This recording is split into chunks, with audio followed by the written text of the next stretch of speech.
Laundry Marketing. It's Brandon. I'm here with Pat. We had a property that was purchased as is. It needed a lot of repairs. So if you're somebody who think you need to fix everything in your house before you sell it, you should think otherwise after you hear this video. So we bought this house and it needed everything. And it needed even more than we realized when we bought it, but we knew that was going to be the issue.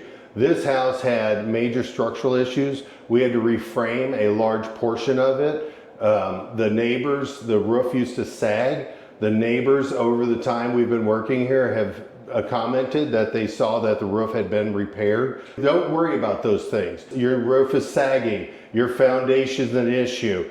I don't care. I see value in houses. I'll tell you what it's worth to me, and hopefully we can make a deal. Brandon is always the guy who makes the deal. I look at it, I can see what the value is there, what it's going to cost to have it repaired. I tell Brandon, and then he talks to the customers generally, and he sees if we can't work something out. So please, if you have a house with major repairs, roof, leaking, I don't care, water in the basement, give Brandon a call. Give me a call. Sell your house without repairing anything.